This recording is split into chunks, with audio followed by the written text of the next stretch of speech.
Bienvenue à vous mes chers pour ce rendez-vous AFA. Je suis en train de regarder le numéro 24 de l'année 2024. Alors c'est un AFA particulier qui va pas durer très longtemps. Je vais simplement vous faire le tirage de notre anacarte de la quinzaine dans notre chemin de vie pour savoir quelle anacarte je vais associer aux hexagrammes du Hiking, et je vous mettrai évidemment l'extension dès que ce sera fait. Alors pour ce chemin de vie de notre année, j'utilise ce jeu qui est le moyen format, vous voyez, et j'ai déjà sorti toutes les cartes tirées, il y en a donc 12. Toutes les cartes que nous avons tirées, je les ai sorties du jeu parce que j'ai envie vraiment de vous sortir toutes les cartes et non pas d'avoir des répétitions. Quand vous faites un chemin de vie, si vous voulez le commander, il existe sur mon site. Quand vous faites un chemin de vie, vous avez le choix ou de tirer toutes les cartes et en extrayant à chaque fois la carte tirée, ou bien de remettre toutes les cartes dans le jeu, et à ce moment-là, certaines vont se répéter dans votre chemin de vie, et ça c'est intéressant pour voir quels archétypes reviennent. Mais je vous conseille de faire cette seconde formule plutôt quand vous avez déjà exercé la première, c'est-à-dire au moins fait un chemin de vie en sortant toutes les cartes, parce que ça vous permet de rencontrer la globalité du jeu. Et ça, c'est toujours important. Comme dirait Jung, c'est un mandala, c'est une représentation symbolique du monde, ce jeu avec ses 29 archétypes. Et ce qui est intéressant, c'est de faire connaissance, évidemment, avec tous ces archétypes. Alors, nous allons tirer tout de suite cette carte. Et juste avant, ce que je veux vous dire, c'est que dans votre agenda, vous avez toute une explication du Hieros Gamos, qui est un nouveau tirage. Et j'ai hier, voilà pourquoi nous sommes mardi et non lundi, hier, je me suis attelée à faire la fiche mode d'emploi du Hieros Gamos. Donc, je vous fais juste après ça une extension de tirage, de ce tirage très particulier qui correspond vraiment à nos positionnements relationnels de notre couple intérieur, anima, animus, yin, yang, masculin, féminin, comment nous nous positionnons et comment ces deux pôles qui nous habitent tous, hommes et femmes, interagissent entre eux à l'intérieur de nous. Alors, dans 2 minutes, juste après cette très courte vidéo, vous pourrez avoir le tirage du Hieros Gamos. Vous voyez, j'ai préparé la fiche que je vous ferai en entier pour que vous puissiez vous exercer. Ça fera partie des fiches mode d'emploi que je vais éditer cette année. Si vous avez ce petit document-là qui est composé de 11 fiches sous étui plexi, un étui un peu lâche, eh bien vous avez déjà 11 possibilités de rencontrer le jeu. Et cette année, je vais rajouter le tirage généalogique, le tirage des 7 directions, le tirage du Hieros Gamos, le tirage des 13 bains de Ellul. Donc vous aurez 4 fiches en plus que vous pourrez rajouter aux fiches que vous avez déjà. Donc la semaine dernière, si vous étiez avec moi, eh bien ce tirage de mission d'âme, il était dedans, ce mode d'emploi.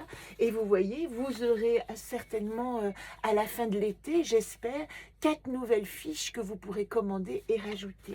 J'en profite pour vous dire que je suis en train de recréer un site beaucoup plus simple d'accès qui va s'appeler anacartelejeu.org. Org, ça fait référence, et j'aime beaucoup, d'abord mon premier site s'appelait anaka.org, et org c'est vraiment une organisation globale, ça me résonne plus que comme, bizarrement, ça ressemble à Orange qui est aussi mon mail. Donc si vous vous en rappelez en moyen mémotechnique, mon prochain site s'appellera anacartelejeu.org, et je suis en train de le travailler. Il y aura une boutique et des références très simples où vous pourrez aller directement. Et si vous vous abonnez à la newsletter, je mettrai en place pour un peu sortir des réseaux sociaux. C'est épuisant d'aller relationner ça prend beaucoup de temps dans ces réseaux sociaux. Je mettrai une newsletter en place à laquelle vous pourrez vous abonner, que vous aurez très succincte une fois par semaine pour vous donner les liens sur les vidéos et les choses qui se passent. Ce sera peut-être plus simple, et au moins si vous êtes vraiment intéressé, vous aurez toutes les infos. Alors, je continue simplement, peut-être avant le tirage, en vous disant la phrase de la semaine qui est écrite ici dans votre agenda: sois ami avec ceux qui te valorisent. Ça continue cette idée que fréquenter les bonnes personnes en ce moment, ça nous permet d'activer ce qui est bon en en nous aussi, et ne pas laisser la place aux nuisances émotionnelles, aux nuisances affectives, parce qu'en ce moment, nous avons beaucoup besoin de nous positionner pour arriver à traverser ces temps tumultueux, et je ne ferai aucune correspondance politique ni quoi que ce soit, mais je trouve qu'il y a en ce moment une nécessité vraiment de trouver son intégrité intérieure et de ne pas se laisser aller à la peur. Alors la semaine prochaine, je vous parlerai de ce moment très important de tirage du 21 juin, qui est aussi le solstice d'été pour nous, solstice d'hiver dans l'hémisphère sud, et qui va nous demander de brûler notre arbre de mai, mais il se trouve aussi que la pleine lune arrive exactement à ce moment où la lumière du jour égale à la sombreur de la nuit, le solstice, et nous avons vraiment des choses à, comment dire, à évacuer pour trouver cet équilibre entre nos ombres et nos lumières. Voilà, je termine pour vous dire tout simplement que dans notre chemin de vie, c'est intéressant, nous sommes arrivés à l'arbre d'aimer. Dans l'arbre d'aimer, nous avions Yodine en situation actuelle qui nous disait « Aimer d'abord son paysage intérieur, ça va nous permettre de rentrer en relation au monde de manière juste. » Qu'est-ce que nous avons comme outil, comme atout pour accompagner l'anacarte iodine du paysage intérieur?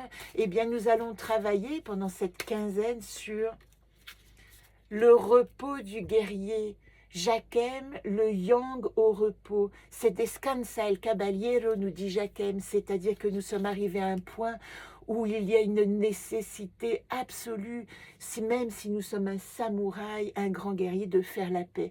Et je finirai avec cette jolie métaphore du samouraï qui tend sa flèche, qui vise une cible, et il est en présence de disciples qui le regardent et qui l'admirent évidemment, et il tend sa flèche et il reste dans cette position pendant un temps indéterminé, ce qui fait qu'au bout d'un moment, l'un de ses disciples lui dit « Mais maître, pourquoi tu ne lâches pas ta flèche ?»